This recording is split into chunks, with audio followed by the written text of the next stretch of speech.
Hello everyone, welcome back to my YouTube channel Lab Technician Study. Friends, I hope you all are good and doing well and you have watched all previous videos. So friends, without wasting any more time, let's get started. Friends, there is a first question.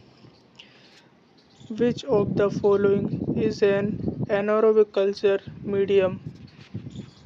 इनमें से कौन सा anaerobic culture medium है?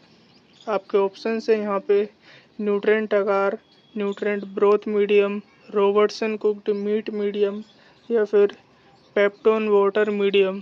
Friends, if you know answer of this question please comment below. You have 5 seconds to answer. Now let's see the correct answer of this question is Robertson cooked meat medium. जो हमारा RC media होता है वह एक anaerobic culture medium होता है. Next question. Which of the following is are used in blood banks to store the blood collected from donors? में से क्या ब्लड बैंक में ब्लड को स्टोर करने के लिए यूज़ किया जाता है? ऑप्शंस हैं SCT and PCB, sodium citrate, CPD and ACD या फिर sodium fluoride. Now let's see the correct answer of this question is CPD and ACD. CPD and ACD का यूज़ ब्लड बैंक में blood को store करने के लिए किया जाता है. Next question. Which of the following test is usually not done during the screening of donated blood? में से कौन सा टेस्ट है जो डोनेशन के बाद स्क्रीनिंग में नहीं किया जाता है? आपके ऑप्शंस हैं hepatitis C, hepatitis B, influenza और HIV. Friends, comment the correct answer of this question. Now let's see the correct answer of this question is influenza. Screening में हम इन्फ्लुएंजा टेस्ट नहीं करते हैं. इसके अलावा हेपेटाइटिस सी, हेपेटाइटिस बी और HIV test include है. Next question. Which of the following immunoglobins can cross the placenta? इनमें से कौन सा इम्यूनोग्लोबिन है जो प्लेसेंटा को क्रॉस कर सकता है? IgM, IgD, IgG या फिर IgA. Friends, you have 5 seconds to answer this question. Now let's see the correct answer of this question. The correct answer of this question is IgG. IgG placenta को cross कर सकता है. Next question. What is the colour of antisera P? Options हैं yellow, blue, green या फिर red. Friends, comment the correct answer. The correct answer of this question is yellow. जो antisera B होता है वह येलो कलर का होता है. इसके अलावा अगर आपसे पूछा जाए तो जो हमारा एंटीसीरा A होता है वो किस कलर का होता है, तो वह ब्लू कलर का होता है. और जो एंटीसीरा D होता है वह कलरलेस होता है. Next question. Rod shaped bacteria are known as. जो बैक्टीरिया रोड शेप्ड होते हैं उनको हम क्या बोलते हैं? Options are vibrio, spirilla, cocci या फिर bacilli. Friends, comment the correct answer of this question. The correct answer of this question is bacilli. जो रोड शेप्ड बैक्टीरिया होते हैं वह बेसिलाई कहलाते हैं.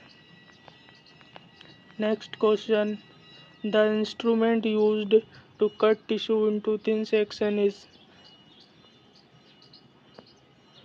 इनमें से वह कौन सा इंस्ट्रूमेंट है जो टिश्यू को थिन सेक्शन में कट करने के लिए यूज़ किया जाता है?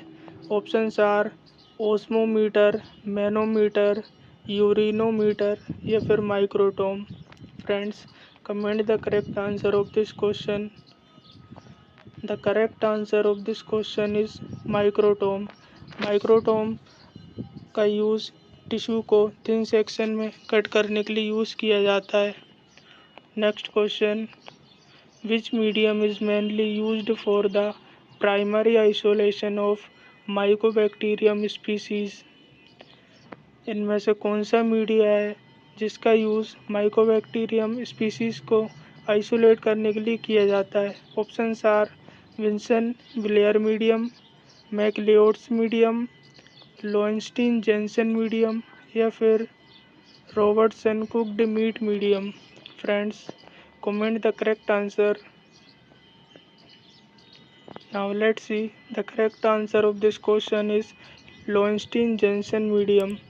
टीबी के लिए हम एलजी मीडिया का यूज़ करते हैं और माइकोबैक्टीरियम की स्पीसीज होती हैं उनके लिए भी हम लोइंस्टीन जेंसन मीडियम का यूज़ करते हैं। Next question, which clotting factor is also known as the Christmas factor. Options are factor 6, factor 12, factor 1 या फिर factor 9। Friends, you have 5 seconds to answer this question. Please comment. The correct answer of this question is factor 9. Friends, factor 9 Christmas factor के नाम से जाना जाता है। Now let's see some explanation. The clotting factor, also known as the Christmas factor, is factor 9. वह factor जो Christmas factor के नाम से जाना जाता है वह फैक्टर 9 है। It was named the Christmas factor after a patient named Stephen Christmas who was discovered to have a deficiency of this clotting factor. इस फैक्टर को क्रिसमस फैक्टर का नाम कैसे मिला? तो वह एक स्टीफन क्रिसमस नाम का एक पेशेंट था जिसके अंदर फैक्टर 9 की डेफिशिएंसी थी, इसलिए हमें वहाँ से फैक्टर 9 का नाम क्रिसमस फैक्टर मिला। Next question, which of the following blood group is known as a universal donor. Friends, इनमें से कौन सा ब्लड ग्रुप है जो हम यूनिवर्सल डोनर के नाम से जानते हैं। Options are B positive, A B positive, O negative या फिर O positive. Friends, you have 5 seconds to answer this question. Please comment if you know. The correct answer of this question is O negative. O negative universal donor होता है। वहीं हम universal recipient की बात करें तो वह ए बी पॉजिटिव होता है। Friends, that was 10 questions. I hope you will like this video and subscribe my YT channel. Thank you so much.